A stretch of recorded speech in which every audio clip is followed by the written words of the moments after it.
بسم اللہ الرحمن الرحیم یا ایہا الذین آمنوا کتب علیکم الصیام کما کتب علی الذین من قبلکم لعلکم تتقون ایاما معدودات فمن کان منکم مریضا او علی سفر فعدۃ من ایام اخر وعلى الذين يطيقونه فدية طعام مسكين فمن تطوع خيرا فهو خير له وأن تصوموا خير لكم إن كنتم تعلمون صدق الله العظيم رب اشرح لي صدري ويسر لي أمري واحلل عقدة من لساني يفقهوا قولي۔ عزیزان گرامی، آج انشاءاللہ ہم سورہ البقرہ کے 23ویں رکوع کا مطالعہ شروع کر رہے ہیں، اور جیسا کہ سورہ البقرہ کے نصف آخر کے مضامین کے بارے میں یہ عرض پہلے بھی کیا جا چکا ہے کہ یہ 4 لڑیوں کی مانند ہیں جو آپس میں گتھی ہوئی ہیں، اور اب ان میں سے عبادات والی لڑی آ رہی ہے۔ اور اس رکوع کے بارے میں جس کا ہم نے آج سے آغاز کیا ہے، اس میں صوم یعنی روزے کی عبادت کا ذکر ہے۔ جہاں تک نماز کا تعلق ہے تو اس کا ذکر مکی صورتوں میں بہت دفعہ آیا ہے، لیکن مکی دور میں روزے کا بطور عبادت کوئی تذکرہ نہیں ملتا۔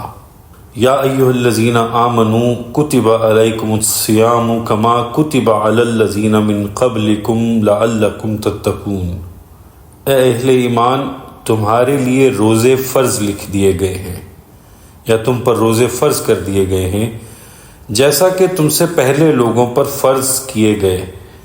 مقصد یہ ہے کہ تم متقی بن جاؤ۔ روزہ تقوی کے حصول کا بہترین ذریعہ ہے۔ پہلی بات تو یہ ہے کہ دنیا میں جتنی بھی امتیں آئیں سب پر روزے فرض کیے گئے۔ اس بات سے اندازہ ہوتا ہے کہ روزہ انسانی تربیت اور تقوی کا ایک بہت بڑا ذریعہ ہے۔ یہاں روزوں کو فرض کرنے کا مقصد یہ بھی بیان فرمایا کہ لعلکم تتقون، تاکہ تم پرہیزگار بنو۔ آپ تورات، زبور، انجیل پڑھیں تو ہر جگہ آپ کو روزے کی فرضیت کا ذکر ملتا ہے۔ اس کے علاوہ بھی دنیا کی کوئی بھی قوم ہو، اگر ان کا نام و نسب کسی نبی کے ساتھ جا کر ملتا ہے اور واقعتاً وہ نبی کی امت ہے تو وہ ضرور روزے رکھنے والی قوم ہوگی۔ اہل کتاب پر روزے فرض تھے اور اب بھی ہیں، لیکن یہ ان کی بد نصیبی ہے کہ انہوں نے اسے باقاعدگی سے اختیار نہیں کیا۔ اگر کبھی آپ غور کریں تو آپ کو معلوم ہوگا کہ جس چیز کو بھی اللہ تعالیٰ سنوارنا چاہتا ہے تو تھوڑی دیر کے لیے اسے بھوکا رکھتے ہیں۔ آپ دیکھیں کہ برفانی علاقوں میں بیچارے جانوروں کو 5-6 ماہ تک ٹھیک طرح سے غذا نہیں ملتی۔ وہ تھوڑی بہت غذا غاروں میں لے جاتے ہیں لیکن اکثر بھوکے رہتے ہیں۔ اس کے بعد جب برف پگھلتی ہے تو ان کا روزہ افطار ہو جاتا ہے۔ خزاں کے موسم میں اللہ تعالیٰ سب درختوں سے پتے جھاڑ دیتے ہیں۔ ان درختوں کو جب ایک عرصہ تک بھوکا رکھنے کے بعد بہار آتی ہے، ان پر جوبن آتا ہے، تو وہ خزاں سے پہلے جیسے نہیں ہوتے، اس سے کہیں زیادہ خوبصورتی ان کے اندر نمایاں ہوتی ہے۔ حضور اکرم صلی اللہ علیہ وآلہ وسلم کا بھی طریقہ مبارک یہ تھا کہ جن گھوڑوں کو جنگ کے لیے تیار کیا جانا ہوتا تھا ان کو بھوک کی مشق کروائی جاتی تھی۔ بھوکا رکھ کر پھر غذا دے کر مختلف طریقوں سے انہیں جنگ میں لڑنے کے قابل بنایا کرتے تھے۔ تو گویا روزہ انسان کے اندر کے حیوان کو سدھارنے کا عمل ہے۔ تھوڑا سا فرق ہے اس گھوڑے میں جو لگام کو قبول کرے اور اس گھوڑے میں جو لگام کو قبول نہ کرے۔ دونوں گھوڑوں کو آپ مارکیٹ میں لے آئیں، ایک گھوڑا سدھایا ہوا ہے اور سواری کے قابل ہے، وہ لگام قبول کرتا ہے اور لگام کے اشارے پر چلتا ہے۔ آپ لگام دائیں کرتے ہیں وہ دائیں ہو جاتا ہے، بائیں کرتے ہیں وہ بائیں ہو جاتا ہے، لگام کھینچتے ہیں تو وہ رک جاتا ہے۔ دوسرا گھوڑا وہ ہے جس پر چڑھنے کی آپ کوشش کریں وہ آپ کو اٹھا کر وہیں پھینک دیتا ہے، سدھایا ہوا نہیں ہے۔ اب دونوں کی قیمت لگوائیں، آپ کو اندازہ ہوگا کہ یہ سدھانے کا عمل ہے تو بہت سخت، لیکن اندر کے حیوان کی قیمت سدھانے کے عمل کے بعد ہی بنتی ہے۔ اور روزے کا عمل بھی اسی طرح سدھانے کا عمل ہے، ٹیم کرنے کا عمل ہے۔ اسی طرح انسان میں شیطانی حرکات روکنے کا ذریعہ بھی روزہ ہے۔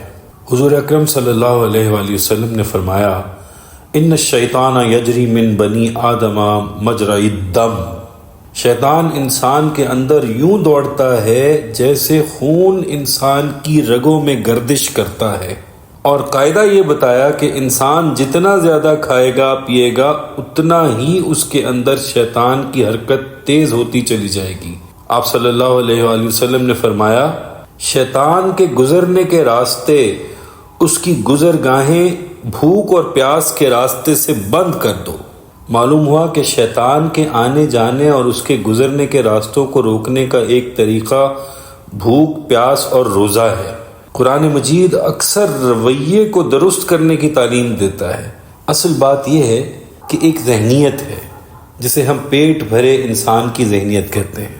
پیٹ بھرے انسان کی ذہنیت ایک لاابالی، غیر سنجیدہ، فوری لذت کی طرف لپٹنے والی، انجام سے لاپرواہ، کن ذہن، اشیاء کی چمک دمک سے مرعوب، اشیاء کی حقیقت سے بے خبر، خود غرض، حیوانیت پرست اور درندگی کا شکار انسان کی ذہنیت ہوتی ہے۔ اسے صرف اپنی ذات سے غرض ہوتی ہے۔ یہ شخص اپنی سوئی بچانے کے لیے دوسرے کا جہاز غرق کر دیتا ہے۔ اس میں قربانی، اثار، محبت، شفقت اور ممتا کا جذبہ نہیں ہوتا۔ قرآن اس پیٹ بھرے پن کو ختم کر کے ایک ایسے انسان کا تصور پیش کرتا ہے جو کبھی غم کی کیفیت میں، کبھی بھوک پیاس کی کیفیت میں ہو، کبھی اس پر رقت و گریہ کی کیفیت ہو، کبھی وہ گہری سوچ میں ڈوبا ہوا ہو، کبھی ایسے کرب میں مبتلا ہو کہ اسے رات بھر نیند نہ آئے۔ غور کریں کہ غار حرا میں کیا ہوتا رہا۔ وہ یہی سب کچھ تھا۔ وہ پیٹ بھرے انسان کا رویہ نہیں تھا، وہ ایک بھوکے پیاسے انسان کا رویہ تھا جسے جب بھوک ستاتی تو تھوڑا سا ستو گھول کر پی لیتا تھا اور پھر اسی غور و فکر میں ڈوب جاتا۔ اس وقت غار حرا کے ٹھیک سامنے صرف ایک ہی چیز نظر آتی تھی، اور وہ تھا بیت اللہ۔ اب تو درمیان میں کئی عمارتیں بن گئی ہیں۔ آپ صلی اللہ علیہ وآلہ وسلم وہاں پر کئی دن تک بیٹھے رہتے اور نظر صرف بیت اللہ پر ہوتی، اور نہ جانے کس سوچ میں، کس کرب میں، کس غم میں مبتلا رہتے۔ اور یہ رویہ ہے انسان اعظم کا، اسے اپنانا چاہیے۔ فرمایا ایسے پیٹ بھرے انسان کی ذہنیت کو جو بے فکر، ہسوڑا، لذت پرست، غیر سنجیدہ ہو، جسے کوئی فکر ہی نہ ہو، اسے پتہ ہی نہ ہو کہ دنیا میں کیا ہو رہا ہے، چچنیا میں، بوسنیا میں، کشمیر میں، فلسطین میں، غزہ میں مسلمانوں پر کیا بیت گئی، اسے تو صرف کھیل کود اور موسیقی سے غرض ہو۔ اس رویے کو ختم کرنا ہے۔ اور اگر آپ غور کریں تو روزے میں کس چیز کو سدھایا جا رہا ہے؟ انسان کے نفس کو۔ اور قرآن مجید میں لفظ نفس 3 معنوں میں استعمال ہوا ہے۔ ایک نفس امارہ، 2 نفس لوامہ، اور 3 نفس مطمئنہ۔ نفس امارہ کیا ہے؟ اور میں اپنے نفس کو پاک نہیں کہتا، بے شک نفس امارہ تو برائی پر اکساتا ہی ہے۔ ہاں، بچنے کا ایک ہی راستہ ہے کہ جس پر میرا پروردگار رحم فرمائے۔ یہ حضرت یوسف علیہ السلام اس وقت کہہ رہے ہیں جب پورا دربار حضرت یوسف علیہ السلام کی براءت کی گواہی دے رہا ہے کہ اس جیسا نیک، معصوم اور اس جیسا اپنے نفس پر قابو رکھنے والا انسان ہم نے کبھی نہیں دیکھا۔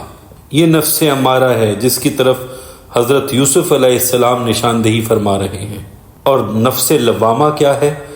فرمایا لا اقسم بالنفس اللوامہ، میں قسم کھاتا ہوں اپنے اوپر ملامت کرنے والے ضمیر کی، یا اپنے اوپر ملامت کرنے والے نفس کی۔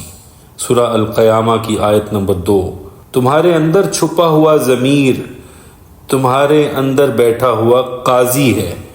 نفس لوامہ وہ ہے جو ہمیں اپنے بری حرکات، اپنی غلطیوں کوتاہیوں پر ملامت کرنے پر مجبور کرتا ہے۔ یہ نفس لوامہ ہے۔ فرماتے ہیں کہ یہ نفس جو غلطی پر ملامت کرتا اور ٹوکتا ہے مجھے اتنا پیارا لگتا ہے کہ میں اس کی قسم کھاتا ہوں۔ یہ نفس لوامہ ہے جو انسان کی اصل شخصیت ہے۔ یہی روح، یہی ضمیر ہے۔ ان کی ہمیشہ لڑائی ہوتی رہتی ہے، یعنی نفس امارہ اور نفس لوامہ کی لڑائی ہوتی رہتی ہے۔ نفس امارہ اندر کا چھپا ہوا حیوان ہے اور اس کے تقاضے بھی حیوانی ہیں۔ مثلا زیادہ کھاؤ، زیادہ پیو، زیادہ سوؤ، اپنا بھی کھاؤ اور اوروں کا بھی کھا جاؤ۔ اگر صرف نیند پر گزارا نہیں ہوتا تو شراب چڑھا کر اور نیند حاصل کرو، اپنے ہوش کو بالکل برباد کر دو۔ وہ ہوش اور عقل جو انسان کا ترہ امتیاز ہے، جس کی وجہ سے وہ حیوانوں سے الگ ہوتا ہے، اس ہوش و عقل کو شراب کے نشے میں ڈبو دو اور لذت جنس پرستی اختیار کرو۔ یہ حیوانیت ہے۔ اس کے برعکس جو روح اور ضمیر ہے وہ اندر بیٹھا ہوا ایک فرشتہ ہے، وہ ملکیت ہے۔ اس کے تقاضے یہ ہیں کہ یہ نہ سوتا ہے، نہ کھاتا ہے، نہ پیتا ہے، یہ صرف محبت اور قربانی کرتا ہے، صرف اللہ کی اطاعت کرتا ہے، اللہ سے پیار کرتا ہے اور اللہ کے بندوں سے پیار کرتا ہے۔ یہ ہے نفس لوامہ۔ نفس لوامہ کے تقاضے اور ہیں اور نفس امارہ کے تقاضے اور ہیں۔ یہ دونوں انسان کے اندر ہی موجود ہیں۔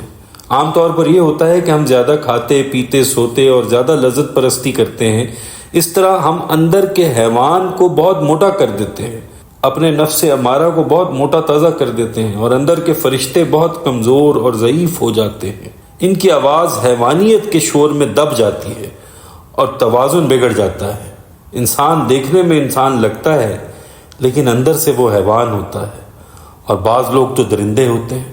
جیسے حیوانوں میں بھی اقسام ہیں، ایک حیوان چارہ کھاتا ہے، مثلاً گھاس پھوس کھا کر گزارا کر لیتا ہے۔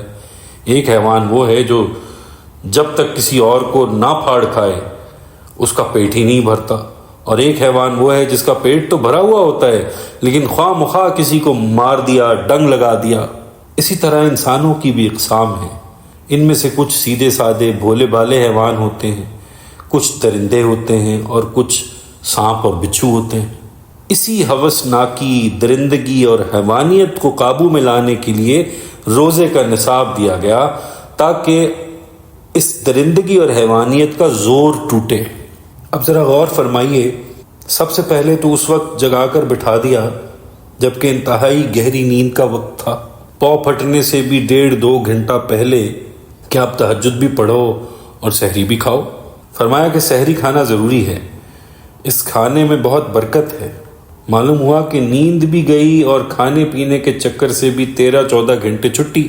اسی طرح بیوی سے تعلق بھی گیا، وہ جو جائز لذت تھی وہ بھی گئی، جائز کھانا پینا بھی گیا۔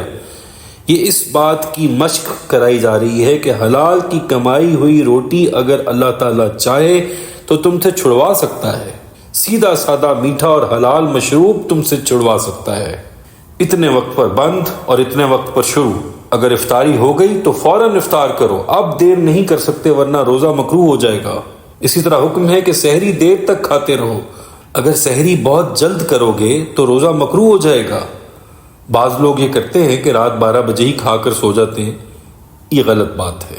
اس طرح اس بات کی مشق کرائی جا رہی ہے کہ آج ہم تم سے حلال روٹی چھڑوا رہے ہیں، کل سود چھڑوائیں گے۔ اگر تم ہمارے کہنے پر حلال روٹی چھوڑ سکتے ہو تو تم میں اتنی قوت پیدا ہو جائے گی کہ ہمارے کہنے پر تم حرام، سود، رشوت، نشہ بھی چھوڑ دو گے۔ آج ہم تم سے ٹھنڈا پانی چھڑوا رہے ہیں جو کہ حلال مشروب ہے، کل تم ہمارے کہنے پر شراب چھوڑ سکو گے۔ اب چھوڑنے کی عادت ہوگی تو وہ چھوٹے گی۔ حضرت شاہ ولی اللہ دہلوی رحمۃ اللہ علیہ نے انسانی نفسیات بہت خوبصورتی سے بیان کی ہیں۔ عادت کس طرح سے بنتی اور کس طرح سے مٹائی جا سکتی ہے، اس کے بارے میں ایک انتہائی خوبصورت مثال بیان کرتے ہیں۔ اگر غور کریں تو روزہ سارے کا سارا عادت پیدا کرنے اور عادت چھڑوانے کا عمل ہے۔ شاہ صاحب لکھتے ہیں کہ ایک بیل گاڑی کو آپ کسی کچی زمین پر لے جائیں، پہلی مرتبہ بیل اسے کھینچے گا تو اسے بہت تکلیف ہوگی۔ اس کی وجہ یہ ہے کہ سڑک نہیں ہے بلکہ کچی زمین ہے جس میں سے آپ گاڑی لے کر جا رہے ہیں، لیکن اس کچے رستے پر پہیوں کی ایک لکیر بنتی جائے گی۔ جب دوسری مرتبہ آپ وہیں سے گاڑی لے کر جائیں گے تو راستہ پہلے کی نسبت آسان ہو جائے گا۔ تیسری مرتبہ جب آپ اس جگہ گاڑی چلائیں گے تو راستہ اور آسان ہو جائے گا، چوتھی مرتبہ اور آسان ہو جائے گا، پانچویں مرتبہ بیل کو محسوس ہی نہیں ہوگا اور یہ اس کی عادت بن چکی ہوگی۔ فرماتے ہیں کہ عادت چھوڑنے کا عمل بھی ایسا ہی ہے۔ ایک مرتبہ آپ کو سخت تقاضا ہوا لیکن آپ نے وہ کام نہیں کیا، مثلا جسم ٹوٹ رہا ہے لیکن آپ نے تہیہ کر لیا کہ آج تو شراب نہیں پئیں گے، نفس امارہ تقاضا کر رہا ہے کہ جو 40 سال سے شراب پی رہے ہو وہ تو ہونی چاہیے۔ ادھر اللہ تعالیٰ نے ایک مہینے کی مشق کروائی ہے کہ شراب تو بہت نجس اور گندی چیز ہے، ہم تو تم سے ٹھنڈا پانی چھڑوا چکے ہیں، اب ایک مرتبہ آپ جم جائیں کہ آج نہیں پینی، بڑی تکلیف ہوگی، دوسری مرتبہ جب آپ چھوڑیں گے تو پہلے کے مقابلے میں کم تکلیف ہوگی، تیسری مرتبہ اور کم، چوتھی مرتبہ اور کم۔ اور امام غزالی فرماتے ہیں کہ اگر مسلسل 7 مرتبہ تم نے ایسا کر لیا تو سمجھو کہ تمہاری عادت چھوٹ گئی۔ اگر کسی برے کام کو مسلسل 7 بار چھوڑ دیا کہ یہ نہیں کرنا تو اس کا زور تو ٹوٹ گیا، اب اس کا جو اصل تقاضا تھا وہ تو ختم ہو گیا۔ یہی روزے کا عمل ہے۔ اس سلسلے میں ایک اہم بات نوٹ کر لیجئے کہ اصل میں جسم کثیف ہے، کثافتوں والا ہے، گدلا ہے، اور جسم کے تقاضے بھی حیوانی اور کثیف ہیں۔ انسان میں 2 ہی چیزیں ہیں، ایک مادہ یعنی جسم اور دوسری روح ہے۔ مادے کے سارے تقاضے حیوانی تقاضے ہیں اور روح کے سارے تقاضے روحانی تقاضے ہیں۔ روح بہت لطیف، بہت ہلکی اور حواس خمسہ کے ذریعے محسوس نہیں ہوتی۔ جسم بھاری بھرکم ہوتا ہے اور محسوسات میں سے ہے، ہاتھ ہے، پاؤں ہیں، یہ سب نظر آتے ہیں۔ جسم کی بھوک، پیاس، گرمی، سردی محسوس ہوتی ہے۔ مثلاً آپ باہر گئے، تیز دھوپ لگی یا سردی لگی تو اندر آ گئے، معلوم ہوا کہ جسم کثیف ہے اور محسوسات میں سے ہے، اس لیے اس کے تقاضے بھی کثیف ہیں، جبکہ روح لطیف ہے اور اس کے تقاضے بھی لطیف ہیں۔ اس کی بھوک، اس کی پیاس، اس کی مانگ، اس کے اشارے سارے ہی لطیف ہیں۔ کیونکہ یہ بہت لطیف اور ہلکے ہوتے ہیں اور عام طور پر محسوس نہیں ہوتے، اس لیے ان کو ہم نظر انداز کر دیتے ہیں، نگلیکٹ کر دیتے ہیں، اگنور کر دیتے ہیں۔ یہی وجہ ہے کہ ہم حیوانیت کے تقاضے بڑھاتے بڑھاتے خود حیوان بن جاتے ہیں، اور روزے میں اسی حیوانیت کے عنصر کو دبانے کی، کمزور کر کے روح کے عنصر کو ابھارنے کی ٹریننگ ہے۔ اور رمضان کے مہینے کی ساری فلسفی یہ ہے کہ حیوانیت کے تقاضوں کو دبایا جائے اور روح کے تقاضوں کو اجاگر کیا جائے۔ اور اس مہینے میں جو سب سے اہم کام کروایا جاتا ہے وہ اللہ کا ذکر اور اس کی یاد ہے۔ اللہ کے ذکر اور یاد میں سب سے نمایاں اور ابھری ہوئی چیز قرآن مجید ہے۔ اگر ذکر کو الذکر کر دیا جائے تو اس سے مراد قرآن ہوتا ہے۔ انا نحن نزلنا الذکر، ہم نے ہی ذکر نازل کیا، یہاں الذکر سے مراد قرآن ہے۔ قرآن مجید کی تلاوت سمجھ کر تدبر اور تذکر سے کرنا یہ روزے میں سب سے بڑا عمل ہے۔ روزے میں بظاہر بھوک، پیاس، پورے جسم کو سنبھالنا اور واقعتاً سنبھالنا ہے۔ فرمایا وَمَن لَّمْ يَدْعَ قَوْلَ الزُّورِ وَالْعَمَلَ بِهِ فَلَيْسَ لِلَّهِ حَاجَةٌ يَدْعَ طَعَامَهُ وَشَرَابَهُ، جس نے روزے کے درمیان جھوٹ نہیں چھوڑا اور جھوٹ کے تقاضوں پر عمل نہیں چھوڑا تو اللہ کو کوئی حاجت نہیں کہ وہ خواہ بھوکا اور پیاسا رہے۔ اور فرمایا کم من صائم لیس له من صیامہ الا الجوع والعطش وکم من قائم لیس له من صیامہ الا السحر، بہت سے روزہ دار ایسے ہوتے ہیں کہ انہیں اپنے روزوں میں سوائے بھوک پیاس کے کچھ حاصل نہیں ہوتا، اور رات کو قیام کرنے والے بہت سے ایسے ہوتے ہیں جنہیں سوائے رت جگہ کے اور کچھ حاصل نہیں ہوتا، اس لیے کہ وہ روزے کے اصل روح سے واقف نہیں ہوتے۔ فرمایا روزے کا اصل مقصد حصول تقوی ہے، اور اس میں سب سے ابھری ہوئی چیز قرآن مجید ہے۔ اگر آپ سورہ المزمل کی ابتدائی 7-8 آیات تلاوت کریں تو اس میں جو انسانی تربیت کا نصاب نظر آتا ہے، اس میں سب سے ابھری ہوئی چیز اللہ کے حضور رات کے وقت قیام کرنا، قیام کے دوران طویل تلاوت کرنا ہے، اور تلاوت کے دوران اللہ سے دعائیں مانگنا ہے۔ یہ تقوی کے حصول کا سب سے بڑا ذریعہ ہے۔ فرمایا ان ناشئۃ اللیل ہی اشد وطئا واقوم قیلا۔ رات کو اٹھ کر کھڑا ہونا نفس کو روند کر رکھ دیتا ہے اور معاملے کو سیدھا کر دیتا ہے۔ سورہ المزمل آیت نمبر 6۔ معلوم ہوا کہ اس طرح سے رات کو اٹھ کر کھڑا ہونا، قرآن مجید کی تلاوت کرنا اور قرآن مجید کے مطالب پر غور کرنا نفس امارہ کو کمزور اور نفس لوامہ کو طاقتور کرنے کا ذریعہ ہے۔ جیسا کہ حضور اکرم صلی اللہ علیہ وآلہ وسلم کا طریقہ کار تھا کہ حضور اکرم صلی اللہ علیہ وآلہ وسلم جب نوافل کے دوران تلاوت فرماتے تو جب رحمت کی آیات آتی تھیں اللہ سے رحمت کی دعا مانگتے تھے۔ جب ایسی آیات جن میں اللہ کے عذاب اور غصے کا ذکر ہے وہ آتی تو اللہ سے مغفرت طلب فرماتے تھے۔ یہ ثابت ہے کہ حضور اکرم صلی اللہ علیہ وآلہ وسلم نے ساری زندگی میں رات کو 8 سے زیادہ نوافل نہیں پڑھے، اور ان 8 نوافل میں آدھی رات گزر جاتی تھی۔ آپ صلی اللہ علیہ وآلہ وسلم کی تلاوت بہت طویل ہوتی، اور اس تلاوت میں ترتیل، غور و فکر، تدبر، اللہ سے دعا اور اس کے دوران پھر گریہ، آنسو اور رقت کی کیفیت ہوتی تھی۔ حدیث میں آتا ہے کہ حضور اکرم صلی اللہ علیہ وآلہ وسلم کے رونے کی دور دور تک آواز جاتی تھی، یوں محسوس ہوتا جیسے چکی کے چلنے یا دیگ کے ابلنے کی آواز ہو۔ تو فرمایا گیا کہ روزے تم پر بھی فرض کر دیے گئے ہیں جیسے کہ تم سے پہلے لوگوں پر فرض کیے گئے، اور مقصد یہ بیان فرمایا کہ تاکہ تم متقی بن جاؤ۔ آگے آیت نمبر 184 کی طرف چلتے ہیں۔ ایام معدودات، یہ چند گنے چنے دن ہیں۔ فمن کان منکم مریضا او علی سفر، پس تم میں سے جو کوئی شخص مریض ہو یا سفر کی حالت میں ہو، فعدۃ من ایام اخر، تو رمضان کے بعد اور دنوں میں روزوں کی گنتی پوری کر لے۔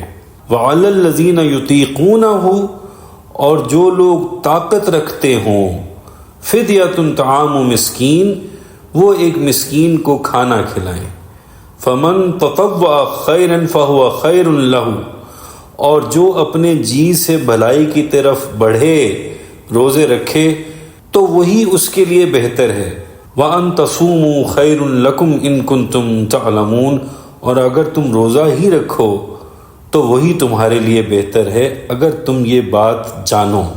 اب اس میں روزے کے متعلق وضاحت آئی، اور آپ غور فرمائیں کہ جو ذوق قرآن مجید، اللہ تعالیٰ اور اللہ کے رسول صلی اللہ علیہ وآلہ وسلم ہم میں پیدا کرنا چاہتے ہیں، اس ذوق کو اپنائیں۔ بعض لوگ ہوتے ہیں جو بیماری کے عالم میں بھی روزے رکھتے ہیں، یہ غلط بات ہے۔ بعض لوگ سفر کے دوران روزے رکھتے ہیں، یہ بھی غلط بات ہے۔ بلکہ ایک مرتبہ حضور اکرم صلی اللہ علیہ وآلہ وسلم نے ارشاد فرمایا کہ سفر کے عالم میں روزے رکھنا کوئی نیکی کی بات نہیں۔ ایک دفعہ ایسا ہوا کہ رمضان کے مہینے میں آپ صلی اللہ علیہ وآلہ وسلم صحابہ کے ساتھ سفر میں تھے۔ ایک جگہ پڑاؤ ڈالا، جو روزے دار تھے وہ تو بیچارے نڈھال ہو کر گر گئے، جن کا روزہ نہیں تھا انہوں نے خیمے لگائے، سواریوں کو باندھا، انہیں چارہ کھلایا اور پورے پڑاؤ کا بندوبست کیا۔ وہ کام جو سب کے کرنے کا تھا وہ صرف ان لوگوں نے کیا جن کا روزہ نہیں تھا۔ اس وقت آپ صلی اللہ علیہ وآلہ وسلم نے فرمایا، آج کا سارا اجر تو وہ لوگ لے گئے جنہوں نے روزے نہیں رکھے تھے۔ معلوم ہوا کہ اللہ تعالیٰ کے ساتھ ضد نہیں کرنی چاہیے، اور اللہ تعالیٰ کے سامنے اپنی قوت کا مظاہرہ نہیں کرنا چاہیے، بلکہ اللہ تعالیٰ کے سامنے اپنی بے بسی، کمزوری، لاچاری اور عاجزی کا مظاہرہ کرے۔ اور اللہ نے اگر کہیں رخصت دی ہے تو بہت شکریہ کے ساتھ اس رخصت کو قبول کریں۔ بیماری کے عالم میں اگر اللہ نے کہا ہے کہ روزہ نہ رکھو تو روزہ نہیں رکھنا چاہیے۔ دراصل ہمارے دل میں یہ چور بیٹھا ہوا ہے کہ اگر رمضان گزر گیا تو پھر روزے نہیں رکھے جائیں گے۔ اس کا نتیجہ یہ ہے کہ چاہے ہم بیمار ہوں، چاہے سفر کی حالت میں ہوں، ہم روزے نہیں چھوڑتے، جس کی وجہ سے نقصان ہو جاتا ہے۔ آگے روزہ نہ رکھنے کا کفارہ بیان فرمایا فَعِدَّةٌ مِّنْ أَيَّامٍ أُخَرَ، دوسرے دنوں سے گنتی پوری کر لو۔ الَّذِينَ يُطِيقُونَهُ فِدْيَةٌ طَعَامُ مسکین، جو طاقت رکھتے ہوئے روزہ نہ رکھیں وہ ایک مسکین کو کھانا کھلائے۔ شروع میں یہ رخصت دی گئی تھی لیکن بعد میں واپس لے لی گئی، اور فرمایا وَأَن تَصُومُوا خَيْرٌ لَكُمْ إِن كُنتُمْ تَعْلَمُونَ، روزے ہی رکھ لیا کرو، یہی تمہارے لیے بہتر ہے اگر تم جانتے ہو۔ اگر مجبوری کے عالم میں ہو، بہت بیمار ہو، اور بیماری ایسی ہے جس کے جانے کا بظاہر کوئی امکان نظر نہیں آتا، یا کوئی بڑھاپے میں ایسی نوبت کو پہنچ چکا ہے کہ روزہ نہیں رکھ سکتا، اس کے لیے کفارہ دینا یعنی ایک روزے کے بدلے ایک مسکین کو 2 وقت کا کھانا دینا ضروری ہے، یعنی جتنا صدقۃ الفطر دیتے ہیں اتنا۔ اللہ تعالیٰ سے دعا ہے کہ اللہ تعالیٰ ہمیں سیدھا راستہ دکھائے اور ہمیں قرآن پاک کی آیات کو پڑھنے، سمجھنے، اس پر عمل کرنے، اسے دوسروں تک پہنچانے کی توفیق عطا فرمائے، اور اس کا اثر ہمارے دلوں میں ڈال دے اور ہمارے دلوں کو صاف فرما دے، ہمارے دلوں کا تزکیہ فرما دے، اور ہمیں نیک، صالح اور متقی بنا دے۔ اللہ تعالیٰ ہم سب کے لیے آسانیاں پیدا فرمائیں اور ہم سب کو آسانیاں بانٹنے کی توفیق اور شرف عطا فرمائیں۔ آمین یا رب العالمین۔